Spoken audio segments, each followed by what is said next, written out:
রুমার গল্পের আসরে তোমাকে স্বাগত জানাই।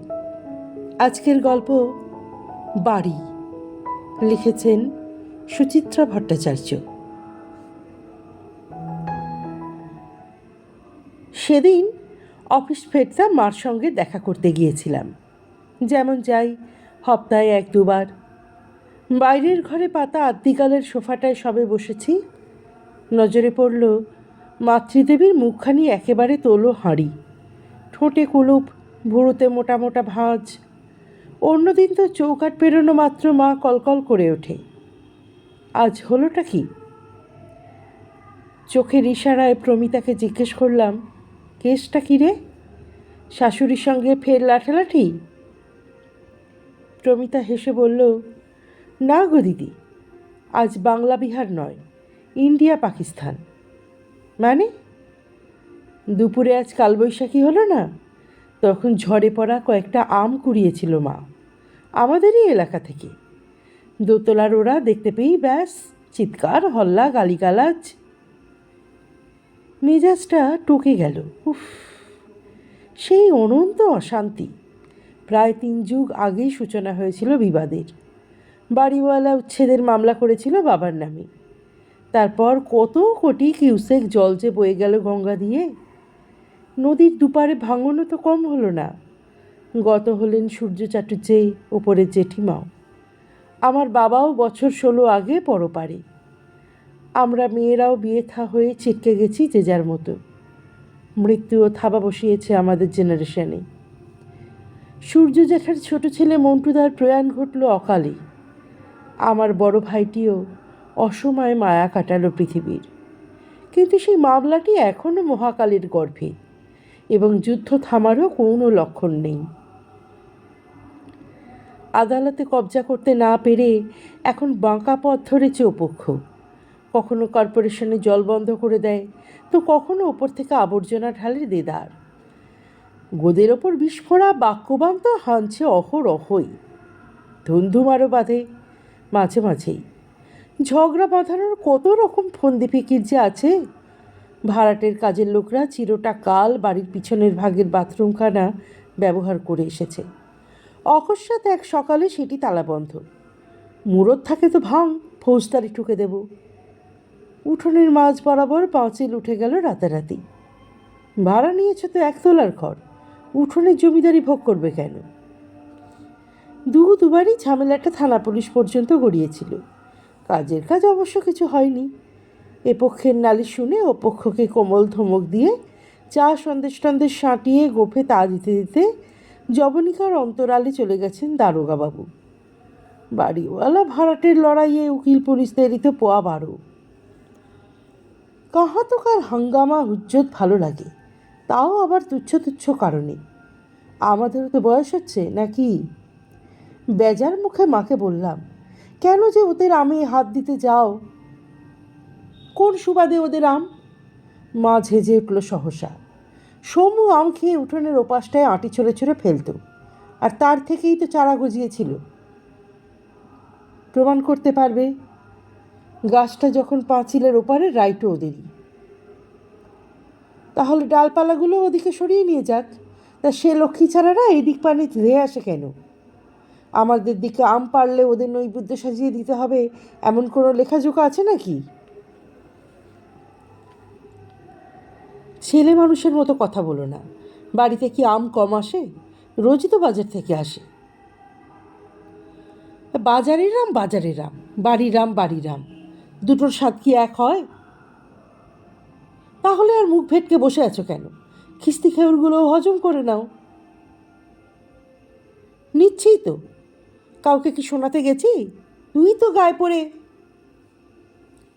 এই হলো আমার মা, কোনো যুক্তির ধার ধারে না। যারা কুৎসিত ভাষায় অপমান করে তাদের সঙ্গে পর্যন্ত কথা বলতে যেতে চেয়েছে। গালাগালির মূল হোতা মন্টুদার বউটা, কিন্তু তার বিরুদ্ধে একটা শব্দ উচ্চারণ করো, অমনি মা ঝামড়ে উঠবে। আহারে, কচি বয়সে স্বামী হারিয়েছে, শোকাতাপা মেয়েটার কথা গায়ে মাখতে আছে। বলতে বলতে আঁচলে চোখও মুছে নেবে টুক করে। আর দোতলার কোনো সুসংবাদে মা তো একবারে আহ্লাদে গদগদ। শুনেছিস ঋতু, ঝন্টুর একটা কি ফুটফুটে নাতি হয়েছে। ইস, সূর্যবাবু গীতাদি বেঁচে থাকলে কি খুশিই না হতেন। গত অঘ্রাণে ঝন্টুদার বউ নিজে এসে মাকে বিয়ের নেমন্তন্ন করে গেল। মার তো আনন্দে পাগলপাড়া দশা। দুল দেবে না আংটি নাকি পিওর সিল্ক, ভেবে ভেবে কুল পায় না। টুকটুকির বিয়ের দিন দিব্যি ড্যাং ড্যাং করে দোতলায় উঠে গেল মা। এদিকে আমরা ভাই বোনরা তো কাটা হয়ে আছি। 5 জনের সামনে মাকে না ছ্যাঁড়ছ্যাঁড় করে কিছু শুনিয়ে দেয় মন্টুদার বউ কিংবা মন্টুদার ছেলেরা। অঘটন যদিও কিছু ঘটল না, প্রজাপতির মতো উঠতে উঠতে ফিরে এসে মা জানালো তাকে নাকি বড়ই খাতির যত্ন করেছে সবাই। মাস তিনেকের মধ্যেই অবশ্য নমুনা মিলল খাতির যত্নের। দোতলা থেকে মাছের আঁশ পড়ছে ঝুরঝুর, নেমে আসছে আনাজের খোসা, খাবারের উচ্ছিষ্ট, সঙ্গে নোংরা স্যানিটারি ন্যাপকিনও। মার দৃষ্টি তো প্রায় গেছে।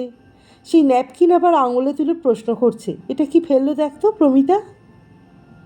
ওপরের বারান্দায় তখন যুবতী বউদের খিলখিল হাসি, যেন আচ্ছা জব্দ করেছে শ্বশুরবাড়ির ভাড়াটে বুড়িটাকে। মানছি আমরা কম ভাড়ায় থাকি, মামলার কারণে সে টাকাও জমা পড়ে রেড কন্ট্রোলে। আমাদের ওপর বাড়িওয়ালার রাগ তো থাকতেই পারে, তা বলে এই স্তরের অসভ্যতা। এ পাড়ায় তো আরও অনেক পুরনো ভাড়াটে আছে, বাড়িওয়ালাকে তারাও কিছু 5-10 হাজার টাকা ঠেকায় না। আজ তারা বাড়ি ছাড়লে গৃহস্বামীরা কালীঘাটে পুজো দিয়ে আসবে, কিন্তু ভাড়াটেদের সঙ্গে এই ধরনের লাগাতার নোংরামি করে চলে কোন বাড়িওয়ালা? নেহাত জেদাজেদির পর্যায়ে চলে গেছে, নইলে মা বৌদি ভাইজিকে নিয়ে রমু তো কবেই উঠে যেত। প্রমিতা চা বানাতে গেছে ভেতর বারান্দায়। গলা উঁচিয়ে ডাকলো, দিদি একবারটি শুনে যাও। পায়ে পায়ে কাছে গেলাম। কী রে? জানো তো, পরশু দুপুরে ওপরে নগেন দত্ত এসেছিল। সে আবার কে? ওই যে গো, মোড়ের রাঘববাবুদের বাড়িটা ভেঙে যে ফ্ল্যাট বানাচ্ছে। প্রমিতা গলা নামালো। লোকটা অনেকক্ষণ ছিল দোতলায়, নামার সময় আমাদের পোর্শনটা টেরিয়ে টেরিয়ে খুব দেখছিল। দক্ষিণ কলকাতার এই অঞ্চলটায় জমি ফ্ল্যাটের এখন বিস্তর দাম। প্রমোটাররা তাই পুরনো বাড়ি ভেঙে অ্যাপার্টমেন্ট বানানোর জন্য ছোঁক করছে সর্বক্ষণ। এ বাড়ির ওপরেও নজর পড়েছে তাহলে। স্বাভাবিক, এ বাড়ির বয়সও তো কম নয়। সূর্য জ্যাঠার বাবা বাড়িটা বানিয়েছিলেন সেই 1928 সালে, আর আমার বাবা জ্যাঠারা ভাড়া নিয়েছিল দ্বিতীয় বিশ্বযুদ্ধের সময়, যখন লোকজন দুধ দাঁড়িয়ে কলকাতা ছেড়ে পালাচ্ছে। তারপর তো বাবা জ্যাঠাদের সংসার হলো, সংসার বড় হলো, চাকুরি সূত্রে জ্যাঠারা একে একে চলেও গেল অন্যত্র। কেবল বাবাই যে পরিবারে রয়ে গেলেন পাকাপাকি। এরপর এ বাড়ি হয়তো মুছেও যাবে কালের নিয়মে। প্রমিতা কাপে চা ঢেলেছে, চিনি নাড়তে নাড়তে জিজ্ঞেস করল, আমাদের ফ্লোর এরিয়া কত আছে গো দিদি? 1000 স্কোয়ার ফিট হবে না? তা হবে। বাড়ি ভাঙা হলে সমপরিমাণ জায়গার ফ্ল্যাট আমরা পাবো না? রাঘববাবুদের ভাড়াটে তো পাচ্ছে। দাঁড়া, আগে তোদের ওপরওয়ালা রাজি হোক, তাদের সঙ্গে দরে বনুক। বনবে গো বনবে, মোটা প্রণামী পেলে ওপরওয়ালাও গলে জল হয়ে যায়। ও বাড়ি থেকে বেরিয়ে আসার সময়ও কথাটা পাক খাচ্ছিল মাথায়। রাস্তায় নেমে একবার ঘুরে দেখলাম বাড়িখানাকে। ইস, কি জীর্ণ দশা! রঙের বালাই নেই, চতুর্দিক থেকে প্লাস্টার খসে খসে পড়ছে। নিজেরাও সুরত ফেরাবে না, আমাদেরও হাত ছোঁয়াতে দেবে না। বছর 2 আগে রমু ঘরগুলো চুনকাম করালো, তাই নিয়েও দোতলা থেকে যা খিস্তির ফোয়ারা ছুটেছে। না, প্রমোটারের হাতে গেলেই বেশ হয়, তখন ফ্ল্যাট তো একটা জুটবেই, তার সঙ্গে সঙ্গে যাবতীয় অশান্তির অবসান। তোমরাও সুখে থাকো, আমরাও স্বস্তি পাই। নগেন না খগেন, তাকে বলে একটা ফ্ল্যাটকেই যদি 2টো করে নেওয়া যায়। একটাতে রমু থাকলো, অন্যটায় তুলতুলিকে নিয়ে প্রমিতা। সমু মারা যাওয়ার পর রমুই তো সংসারটা দেখে নিজে বিয়ে থা করেনি, বৌদি ভাইজির কোনো অযত্নই সে করে না। তবু পায়ের নিচে শক্ত মাটি থাকলে প্রমিতাও বুঝি একটু বেশি নিশ্চিন্ত হয়।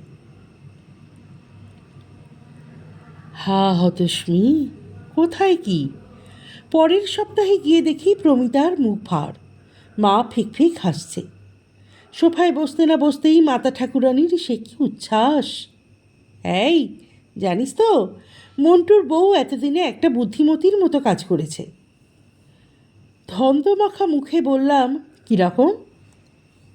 এক বজ্জাত প্রমোটার বাড়ি ভেঙে ফ্ল্যাট বানানোর টোপ দিতে এসেছিল, তাকে ঘেঁটি ধরে বার করে দিয়েছে। শুনে খুশি হব না ব্যথিত বুঝে উঠতে পারছিলাম না। মা ফের বলল, তোরা তো শুধু বউটার নিন্দে বন্ধই করিস, দেখ একটা কত বড় প্রলোভন জয় করল। ও কথা বলবেন না মা, প্রমিতা ঝনঝন করে বেজে উঠেছে। শুনিয়ে শুনিয়ে কি বলছিল কানে যায়নি আপনার? প্রমিতা উত্তেজিতভাবে বলল, কি বলে চেল্লাচ্ছিল জানো? হারামজাদা ভাড়াটে ফোকটে ফ্ল্যাট পেয়ে যাবে, এমনি ডিলে আমি ইয়ে করে দিই। ভাবো দিদি, কেমন নিজের নাক কেটে পড়ে যাত্রা ভঙ্গ করার পলিসি। ঝন্টুদা মন্টুদা দু তরফেই তো ছেলের বিয়ে হয়ে গেছে, বাচ্চা কাচ্চা হচ্ছে, দোতলায় এখন না হোক 8-9টা প্রাণীর বাস, নিশ্চয়ই অসুবিধে হয়। তবু তিয়েটে পোনা যাবে না, ভাড়াটেকে বাম্বু দেয়া হচ্ছে, এতেই প্রাণে মলয় বইছে। তাতে তোমার এত কেন জ্বালা ধরে বাছা? মা ফুট কাটল, ওদের সুবিধে অসুবিধে ওরা বুঝবে, তোমায় ভাবতে হবে না। ফোঁস ফোঁস মন্তব্য, টুকুস টুকুস টিপ্পনি চাপানুতর শুরু হয়ে গেছে। হাওয়া গরম ক্রমশ। আমি আর বেশিক্ষণ বসলাম না, বেরিয়ে আজও একবার ঘুরে দেখলাম বাড়িটাকে। আমার কুমারী বেলার ঘ্রাণ মাখা বাড়িটা ধূলিসাৎ হয়ে যাবে ভেবে বুঝি বা একটু স্মৃতিমেদুরী হয়ে পড়েছিলাম সেদিন। আজ মোটেই তেমনটা লাগছে না, বরং বিরক্তই জাগছে যেন। মনে হচ্ছে ছিঁড়ি ছাদহীন এক বুড়ো গায়ে ছেঁড়া খোড়া আলখাল্লা চাপিয়ে মারি বার করে ভ্যাংচাচ্ছে আমাকে। তর্জনী নাচিয়ে নাচিয়ে বলছে, নেহি মিলেগা শান্তি, নেহি মিলেগা। দিন আষ্টেক পর আবার গেলাম মায়ের ডেরায়। ফোনে মা এত্তেলা পাঠিয়েছিল, ইডলি বানাচ্ছি, খেয়ে যা।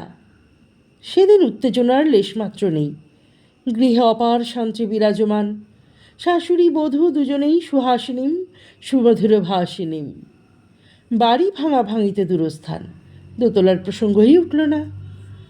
রোমুও ফিরেছে চটপট, তুলতুলিরও টিউটোরিয়াল নেই। সকলে মিলে জমিয়ে আড্ডা মারলাম সারা সন্ধে। সময় গড়াচ্ছে নিজের মনে। গোটা গ্রীষ্মকালটা কলকাতাবাসীদের এবার তাপে ভাজা ভাজা করলেন সূর্যদেব। কপাল ভালো, মৌসুমি বায়ু বেশ জলদি জলদি পৌঁছে গেল। আষাঢ়ের গোড়াতেই বৃষ্টির কি ধুম। সারাটা দিন আকাশ পাঁশুটে বর্ণ, কারা না কারা বাজাচ্ছে মেঘবাহিনী। টিপ টিপ ঝিরঝির ঝমঝম, কত বিচিত্র ধারায় যে ঝরছে অবিরাম। এবারও বর্ষায় ও বাড়ির অবস্থা বেশ কাহিল। রেন পাইপ ভেঙে উঠোন বারান্দা জলে কাদায় থই থই। স্নানঘরের ফুটো চাল দিয়ে ঝুপুর ঝুপুর বৃষ্টি ঢুকে পড়ছে। পাঁচিলের ওপারে গাছ আগাছা বেড়ে মশকুলের বংশবৃদ্ধি ঘটছে দ্রুত। আর রুটিন মাফিক ঝরে পড়া পচা আবর্জনায় ঘরের আশপাশ তো মোমো করেই। তা রেন পাইপে তো হাত ছোঁয়ানোর অনুমতি নেই, ওপারের মশক নিধনও নিষিদ্ধ। বোধহয় ওপরওয়ালা আশায় আশায় আছে, এবার ষাঁড়ের শত্রু বাঘে খাবে, ম্যালেরিয়ায় টাঁসবে ভাড়াটের গোষ্ঠী। এই সবের মধ্যেই আমার নির্বিরোধী ভাইটি একটা দুঃসাহসিক কাণ্ড করে ফেলল। ঝটাকসে বদলে ফেললেও কলঘরের টিনের চালখানা। আর কত বৃষ্টিতে ভিজে চৌবাচ্চা থেকে গায়ে জল ঢালা যায়। প্রথম 2-1 দিন বাড়িওয়ালা চুপচাপ, তারপরেই নতুন করগেটের টিনের আচ্ছাদনে ধাই ধপাধপ ইঁট। ছোটোখাটো ঢেলা নয়, আস্ত আস্ত থান ইঁট নিয়ম করে পড়ছে রোজ সন্ধে নামার পরেই। হঠাৎই বুদুম করে একটা আওয়াজ হয়, তারপর ক্ষণিক নৈশব্দ, তারপর দোতলার বারান্দায় চাপা খিলখিল হাসি। মা একদিন নরম করে গলা উঠিয়েছিল, কেন বাবা ওরকম করছো? কষ্টের পয়সায় সারানো চালাটা ভেঙে যাবে যে।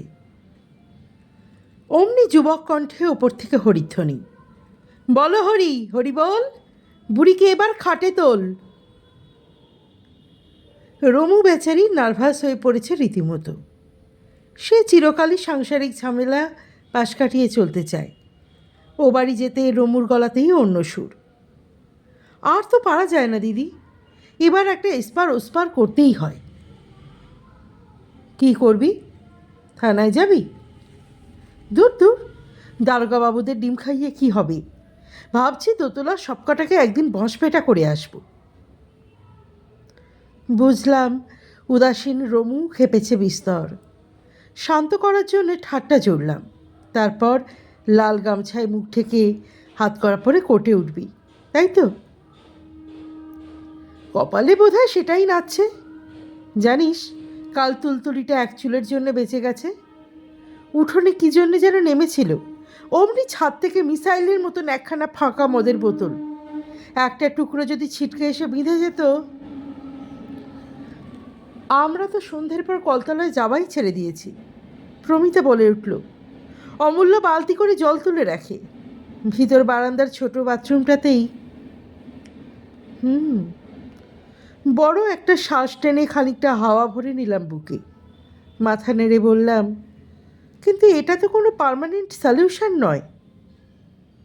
সমাধানের তো একটাই রাস্তা। রমুর স্বরগুমগুমি, সূর্য চাটুর্যের শয়তান নাতিগুলোরই জয় হোক, আমরা মানে মানে কেটে পড়ি। পালাবি? উপায় কি? টিনের চালটা ভেঙে গেলেই যে ওরা থামবে তার কোনো গ্যারেন্টি আছে? প্লাস রোজ রোজ খ্যাচর খ্যাচর টেনশন, বাড়ি ফিরলেই এই কমপ্লেন ওই কমপ্লেন। আমি কাজকর্ম করব না থানা পুলিশ করে মরব? রমু মাথা ঝাঁকাচ্ছে। বাড়িটা প্রমোটারের হাতে দিতে পারছে না বলে আমাদের ওপর আক্রোশ আরও বাড়ছে। যত রকমভাবে পারে এখন হ্যারাস করবে। তাই বরং সুখের চেয়ে স্বস্তি ভালো। বাইপাসের দিকে বরঞ্চ একটা ফ্ল্যাট বুক করে ফেলি। লোন টোন নিয়ে যাই হোক, সে যে করে হোক, তারপর পজিশন পেলে চলে যাব। উঠে যাব আমরা বাড়ি ছেড়ে? বহুক্ষণ নিশ্চুপ বসে থাকা মা হঠাৎই প্রায় আর্তনাদ করে উঠেছে। কেন যাব? ওরা আর তিষ্ঠতে দিচ্ছে না, তাই। ওরা চাইলেই চলে যেতে হবে? কে ওরা? ওরা কে? মার গলা আচমকা চড়ে গেল। কতদিন আছে ওরা এই বাড়িতে? ছোড়াগুলোতেই সেদিন জন্মালো। ওদের বউগুলোই বা কতদিন এসেছে? 3 বছর, 4 বছর, 5 বছর? আমি আছি পাক্কা 59 বছর, সেই বিয়ে হয়ে আসা স্তক। ঝন্টু মন্টুর বউরা যতদিন এ বাড়িতে আছে তার চেয়ে ঢের বেশি দিন। আশ্চর্য, এ তো কমলাকান্তের মতো যুক্তি। দুধ আমি খেয়েছি, অতএব গরুও আমার। রমু ঠোঁট বেঁকালো। বি প্র্যাকটিক্যাল মা। 59 বছর বসবাস করলেই বাড়ি ভাড়াটের হয়ে যায় না। আলবাত হয়, 1,00,000 বার হয়। এটাই তো আমার ভিটে মাটি। এ বাড়িতেই বউ হয়ে আমি এই পরিবারের প্রথম পা রেখেছিলাম। এখানেই আমার ছেলে মেয়ে হয়েছে, এখানেই এতকাল সংসার করলাম। এই বাড়িতেই তোর বাবা মরেছে, আমার সমু মরেছে। মার গলা মাঝপথেই আটকে গেল। ষড়যন্ত্র স্তব্ধ, কিন্তু কণ্ঠনালীর ওঠানামা চলছেই। ক্ষীণ হয়ে আসা দু চোখ বেয়ে গড়িয়ে এলো জল।